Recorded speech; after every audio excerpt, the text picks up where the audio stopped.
ഇറാനിലെ മൊജ്തബ ഖൊമനി അദ്ദേഹം അത്ഭുതകരമായിട്ടുള്ള ഒരു രക്ഷപ്പെടലാണ് നടത്തിയത്. കുടുംബത്തെ മുഴുവൻ ഒറ്റയടിക്ക് തീർക്കാൻ വേണ്ടി ശ്രമിച്ചത് ഇസ്രായേൽ എന്ന് പറഞ്ഞാൽ സവ്യസാചിയായ അർജുനെ പോലെ ലക്ഷ്യം തെറ്റാത്ത രാജ്യം. ഒരു ലക്ഷ്യം വെച്ചാൽ അത് തെറ്റില്ല. പ്രിസിഷൻ, കൃത്യത, വ്യക്തത, അത്തരത്തിൽ ആക്രമണം നടത്തുന്ന ഒരു രാഷ്ട്രത്തിന് എന്തുകൊണ്ട് അയത്തുള്ള ഖമനേയിയുടെ പുത്രനായിട്ടുള്ള ഈ മൊജ്തബ ഖൊമനിയെ തീർക്കാൻ കഴിഞ്ഞില്ല? ഒറ്റ വാക്കേ ഉള്ളൂ, അദ്ദേഹത്തിന്റെ ആയുസിന്റെ ബലം. ഇപ്പോൾ വന്നേക്കുന്നത് ടെലഗ്രാഫ് എന്ന് പറയുന്ന മാധ്യമം അവരൊരു ഓഡിയോ പുറത്തുവിട്ടിട്ടുണ്ട്. ദി ടെലഗ്രാഫ്, കൊൽക്കട്ടയിൽ നിന്ന്. അപ്പൊ അതില്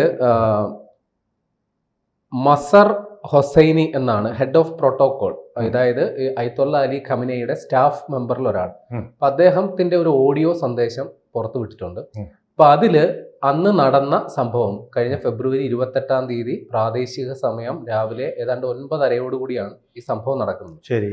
അപ്പോൾ ഈ ഇറാനിൽ നമ്മൾ പുറത്തു വന്ന വാർത്തകൾ ശരിയാണെങ്കിൽ ഈ മൊസാദ് എന്ന് പറയുന്ന ഇസ്രയേലിന്റെ രഹസ്യാന്വേഷണ സംഘം ഇറാന്റെ ഉദ്യോഗസ്ഥ വൃന്ദങ്ങളിലും കടന്നുകൂടി അവർക്ക് വേണ്ടി പ്രവർത്തിക്കുന്ന ആളുകളെ സൃഷ്ടിച്ചിട്ടുണ്ട് എന്നുള്ളതാണ് വന്നത്.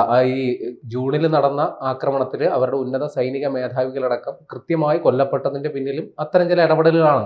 അപ്പൊ അവരുടെ ഈ അന്വേഷണത്തില് ഈ ഖമനേയുടെ, അതായത് അയത്തുള്ള അലി ഖമനേയുടെ നേതൃത്വത്തിൽ ഉന്നതതല യോഗം കൃത്യമായി നടക്കുന്നു. ആ സ്ഥലം, ആ ഒരു കൊട്ടാര വളപ്പ്, അതിലെ ഒരു കെട്ടിടം പോലും അവശേഷിപ്പിക്കാത്ത രീതിയിൽ ഏതാണ്ട് 10-20 മിസൈലുകൾ ഒന്നിച്ചു വന്ന് അതിന്റെ വീഡിയോ ദൃശ്യങ്ങൾ കാണുമ്പോൾ നമുക്ക് അതിന്റെ ആ ആക്രമണത്തിന്റെ ഭീകരത മനസ്സിലാവും. അപ്പോൾ ആ കെട്ടിട വളപ്പിൽ ആരൊക്കെ ഉണ്ടായിരുന്നോ അവരെല്ലാം കൊല്ലപ്പെടണം എന്നുള്ള ഉദ്ദേശത്തോടു കൂടി നടപ്പിലാക്കിയ ഒരു പദ്ധതിയാണ്. അപ്പൊ അവിടെ അയത്തുള്ള അലി ഖമനേയി മാത്രമല്ല, ഇറാന്റെ ഉന്നത സൈനിക മേധാവികൾ, മുതിർന്ന ഉദ്യോഗസ്ഥർ, ഈ ആണവ ശാസ്ത്രജ്ഞരടക്കമുള്ളവരെല്ലാം ഈ യോഗത്തിൽ ഉണ്ടാകും എന്നുള്ള ധാരണയുടെ അടിസ്ഥാനത്തിലാണ് ആക്രമണം നടത്തിയത്. പക്ഷേ ഈ ആക്രമണം നടക്കുന്നതിന് നിമിഷങ്ങൾക്ക് മുൻപ് ഈ ഖമനേയുടെ പുത്രനായ ഇപ്പോഴത്തെ അവരുടെ ഭരണാധികാരി, പരമോന്നത നേതാവായ മൊജ്തബ ഖമനേയി ആ കെട്ടിട വളപ്പിൽ നിന്ന് പുറത്തേക്കിറങ്ങി തിരിച്ച് കയറാൻ ഒരുങ്ങുന്ന സമയത്താണ് ഈ സംഭവം നടക്കുന്നത്, ആക്രമണം നടക്കുന്നത്. ഇപ്പൊ മൊജ്തബ ഖമനേയി മാത്രമല്ല, മറ്റൊരു അലി ഖമനേയുടെ മറ്റൊരു പുത്രനായ മൊസാഫ ഖമനേയും ഈ ആയുസിന്റെ ബലം കൊണ്ട് രക്ഷപ്പെട്ടിട്ടുണ്ട്. അങ്ങനെ 2 പുത്രന്മാര് രക്ഷപ്പെട്ടിട്ടുണ്ട്. കാര്യം അവർ ആ കെട്ടിട പരിസരത്ത് നിന്ന് അല്പം മാറിയാണ് നിന്ന്. അപ്പോൾ ഇപ്പോൾ ഒരു കാര്യം കേൾക്കുന്നു, മൊജ്തബ ഖൊമനിയെ ഞങ്ങൾ കൊന്നു എന്ന് ഇസ്രായേൽ ഒരു വീരവാദം മുഴക്കുന്നുണ്ട്, ചിലർ വിശ്വസിക്കുന്നുമുണ്ട്. പക്ഷേ അങ്ങനെയാണെങ്കിൽ പോലും രക്ഷയില്ല, വീണ്ടും മൊസാഫ ഖമനേയി ഉറപ്പാണ്. ഇതിലിപ്പോ അത് തന്നെ വേണമെന്നില്ല. ഇറാന്റെ പരമോന്നത നേതാവിനെ തീരുമാനിക്കുന്ന അവിടെ മത നേതൃത്വമാണ്. ഇപ്പൊ ഖമനേയിയുടെ പിന്തുടർച്ചക്കാരില്ലെങ്കിൽ മത നേതൃത്വം തീരുമാനിച്ച് അവരുടെ മതവിശ്വാസപ്രകാരം ഏറ്റവും ഔന്നിത്യമുള്ള, പാണ്ഡിത്യമുള്ള ഒരാളെ അങ്ങ് അവരോധിക്കുകയാണ് ചെയ്യുക.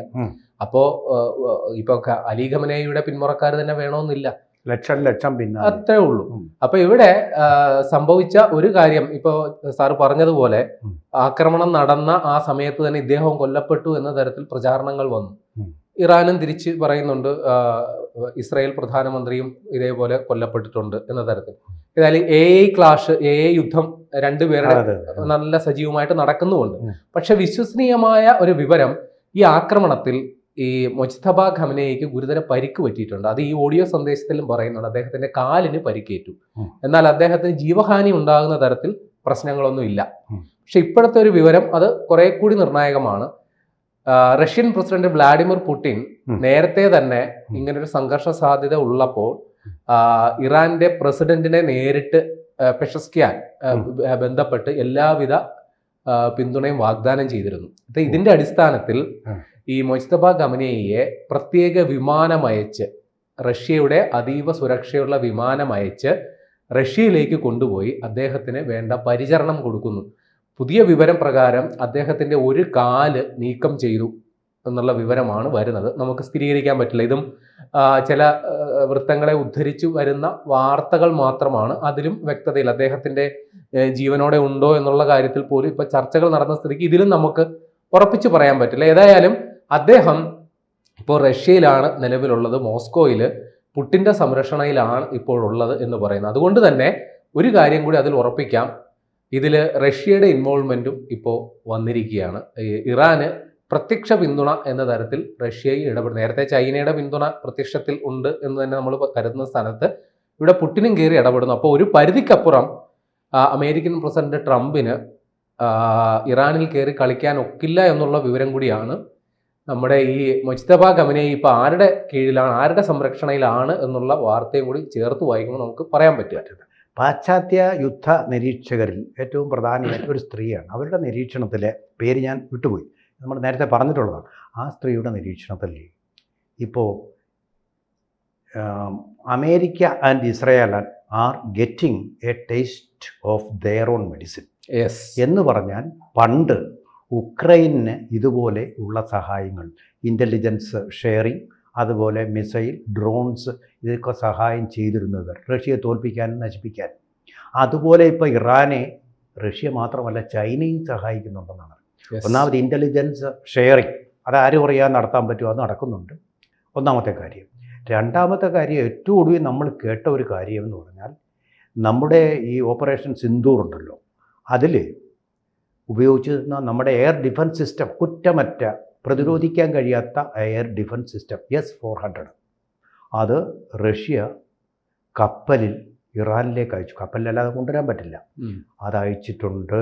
അതവിടെ അവർ ഇൻസ്റ്റാൾ ചെയ്ത് കഴിഞ്ഞു എന്നാണ് പറഞ്ഞത്. അതുകൊണ്ടാണ് ഈ യുദ്ധം വേണ്ടത്ര ഫലവത്താകാതെ, അതുകൊണ്ടാണ് അമേരിക്കയ്ക്ക് വിദൂരമായിട്ടുള്ള ഒരു ദ്വീപിൽ പോയി യുദ്ധം ചെയ്യേണ്ടി വന്നതെന്ന് പറയും. അതുപോലെ ചൈന നല്ല രീതിയിൽ അവിടുന്ന് എണ്ണ ഇറക്കുമതി ചെയ്തുകൊണ്ട് പോകുന്നുണ്ട്.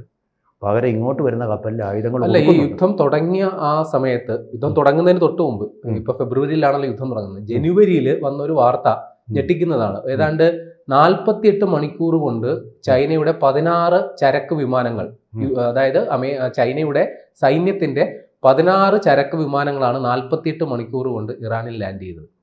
അത് ഒരു അസാധാരണത്വമുണ്ട്. അപ്പോൾ ഡ്രോൺസ് ആയിരിക്കാൻ സാധ്യതയുണ്ട്. ഡ്രോൺസ് അത് ആവശ്യത്തിന് ഇറാന്റെ കയ്യിലുണ്ട്. അവര് റഷ്യക്ക് പോലും ഇറാനാണ് സപ്ലൈ ചെയ്യുന്നത്. അപ്പൊ ഡ്രോൺസ് ആയിരിക്കാൻ സാധ്യതയില്ല. ബാലിസ്റ്റിക് മിസൈലുകൾ, ആണവ ആയുധ നിർമ്മാണത്തിന് വേണ്ട സംസ്കൃത വസ്തുക്കൾ, ഇതൊക്കെ ആയിരിക്കാം എന്ന തരത്തിലുള്ള ഒരു ആശങ്ക അമേരിക്കയ്ക്കുണ്ട്. അപ്പൊ അതുകൊണ്ടാണ് ഒരു പരിധിക്കപ്പുറം ഇറാനിൽ കയറി കളിക്കാൻ ഒരു ധൈര്യം ട്രംപിനില്ലാത്തത്. അവര് ഈ ഹോർമൂസിനടുത്തുള്ള ദ്വീപിൽ പോയി ആക്രമണം നടത്തി എന്തിനാണെന്നറിയോ അമേരിക്ക? അവിടെ നിന്നാണ് ചൈനയുടെ 99% ക്രൂഡ് ഓയിൽ ഇറക്കുമതി നടന്നുകൊണ്ടിരുന്നത്. ബ്രെന്റ് ഓയിൽ എന്ന് പറയുന്നത് ക്രൂഡ് ഓയിൽ ഇറക്കുമതി ചെയ്യുന്നുണ്ട്. അത് ചൈനയെ തകർക്കുക എന്നുള്ള ഒരു ലക്ഷ്യം കൂടി ഇറാനെ ആക്രമിച്ചതിന് പിന്നിൽ വാസ്തവത്തിൽ പിന്നെ അമേരിക്കയ്ക്കുണ്ടായ രണ്ടാമത്തെ ലക്ഷ്യം റഷ്യയെ തകർക്കുക എന്നുള്ളതായിരുന്നു. ഈ 2 ലക്ഷ്യങ്ങളും പാളിപ്പോയി. അതുകൊണ്ട് തന്നെ ഈ 2 രാജ്യങ്ങളും ഇറാനെ അവർക്ക് കഴിയുന്ന തരത്തിൽ ഒരു എസ്കലേറ്റ് ചെയ്യാത്ത രീതിയിൽ സഹായിക്കുന്നുണ്ടെന്നാണ്. പിന്നെ ഇപ്പോൾ നമ്മൾ പറഞ്ഞു തുടങ്ങിയ വാർത്തയിലേക്ക് തന്നെ മടങ്ങി വരാം. ഇത് ഈ 56 വയസ്സുകാരനായ മുജ്തബ ഖമനേയിയുടെ അവസ്ഥയെക്കുറിച്ചാണ് നമ്മൾ പറഞ്ഞത്. പക്ഷെ ഈ ആക്രമണത്തിൽ അതിന്റെ ഭീകരത എത്രത്തോളം ഉണ്ട് എന്നുള്ളതിന് അവരുടെ സൈനിക മേധാവി മുഹമ്മദ് ഷിറാസി എന്ന് പറയുന്ന സൈനിക മേധാവി ഇതിൽ പങ്കെടുത്തിരുന്നു. അദ്ദേഹം ഒരു മാംസപിണ്ഡമായി പോയി ഈ ആക്രമണത്തിൽ. കുറച്ച് മാംസ കഷ്ണം മാത്രമായി പോയി എന്നുള്ളത്. ഈ മുജ്തബ അലി ഖമനേയിയുടെ മരുമകൻ, അദ്ദേഹത്തിന്റെ പേര് മിസ്ബ അൽഹദ ബാഖേരി ഖനി എന്നാണ്. അദ്ദേഹത്തിന്റെ തല പിളർന്നുപോയി എന്ന് പറയപ്പെടുന്നു. പിന്നെ ഈ മുജ്തബ ഖമനേയി രക്ഷപ്പെട്ടെങ്കിലും അദ്ദേഹത്തിന്റെ ഭാര്യ സാഹ്റ ഹദാദ് അദേൽ എന്ന് പറയുന്ന ഭാര്യയും ഒരു മകനും ഈ ആക്രമണത്തിൽ കൊല്ലപ്പെട്ടു. അപ്പൊ ഇത്രയ്ക്ക് വളരെ പൈശാചികമായിട്ടുള്ള ഒരു കാഴ്ചയാണ് അവിടെ നടന്നത്. ഇനി ഒരു കാര്യം കൂടിയുണ്ട്. ഈ അവരുടെ പരമോന്നത നേതാവ് അയത്തുള്ള അലി ഖമനേയിയുടെ അവസ്ഥ എന്തായിരുന്നു എന്നുള്ള കാര്യം ഈ ഘട്ടത്തിലും പുറത്തു വന്നിട്ടില്ല. ഏത് അവസ്ഥയിലാണ് അദ്ദേഹത്തിനെ വീണ്ടെടുക്കാൻ പറ്റിയത്, മരിച്ചു എന്നുള്ളത് മാത്രമേ നമുക്ക് അടക്കം ഇതുവരെ നടന്നിട്ടില്ല. അടക്കം എപ്പോഴാണ് ഈ കാര്യങ്ങളൊന്നും വെളിപ്പെടുത്തിയിട്ടില്ല. സംസ്കാരമല്ല, കബറടക്കമാണല്ലോ. അത് വലിയൊരു എന്തോ ആളാണ്. കഴിഞ്ഞ ദിവസം പ്രധാനപ്പെട്ട പെഷസ്കിയാർ ഉൾപ്പെടെയുള്ള പ്രധാന നേതാക്കൾ നിരത്തിലൂടെ ഒരു പ്രകടനം നയിച്ചുകൊണ്ട് പോയി. എന്തോ ആൾക്കൂട്ടമാണെന്നറിയാമോ. ഇത് വലിയ സംഘർഷങ്ങൾക്കിടയാക്കുന്ന ഒരു ശവമടക്ക് മയ്യത്ത് കഴിഞ്ഞ ജൂണില് നടന്ന ആക്രമണത്തിൽ കൊല്ലപ്പെട്ട, അല്ലെങ്കിൽ അതിനു മുമ്പ് കൊല്ലപ്പെട്ട സൈനിക മേധാവികളുടെ അടക്കം ശവസംസ്കാരമൊക്കെ നടത്തിയത് യുദ്ധാനന്തരമാണ്. വലിയ ജനകീയ മായിട്ടുള്ള ശക്തി പ്രകടനത്തോടുകൂടിയ ഒരു പക്ഷേ ഈ ഒരു യുദ്ധവിരാമം ഉണ്ടാകുന്നത് വരെയെങ്കിലും ഉം. ഈ ചടങ്ങുകൾ അതിനുശേഷം പ്രതീക്ഷിക്കേണ്ടതുണ്ട്. പ്രതീക്ഷിക്കേണ്ടതും വേറൊരു കാര്യം കൂടി, ഈ ആക്രമണം നടത്തിയത് ബങ്കർ ബസ്റ്റർ ബോംബുകൾ ഉപയോഗിച്ചുകൊണ്ടാണ്. അതുകൊണ്ടാണ് ഇത്രയും വലിയ മാരകമായ പരിക്കുകൾ പറ്റിയത്. കാരണം തുരങ്കത്തിനടിയിലാണല്ലോ. തുരങ്കത്തിലെത്താൻ പറ്റിയ ബോംബുകൾ എന്ന് പറയുന്നത് ബങ്കർ ബസ്റ്റർ. പണ്ടവരെ ആറ്റം ബോംബ് തകർക്കാൻ ഉപയോഗിച്ച് ഞങ്ങൾ തകർത്തു എന്ന് അവകാശപ്പെട്ടത്. അത് ശരിയായില്ലെന്ന് മാത്രമല്ല, ഇതിപ്പോൾ ശരിയായിട്ടില്ലെന്ന് വിശ്വസിക്കേണ്ടി വരും. കാരണം മസഫായി സലൈ അവർക്ക് അത് ആ ലക്ഷ്യത്തിലും അമേരിക്കയും ഇസ്രായേലും സംയുക്തമായിട്ട് പരാജയപ്പെട്ടു. അതൊരു വലിയ തിരിച്ചടിയായിട്ട് തന്നെ വരും എന്നുള്ള കാര്യത്തിൽ സംശയമൊന്നുമില്ല. കൂടുതൽ വാർത്തകളും വിശേഷങ്ങളും നിങ്ങളിലേക്ക് എത്താൻ ABC മലയാളം സബ്സ്ക്രൈബ് ചെയ്യുക, ബെൽ ബട്ടണും അമർത്തുക.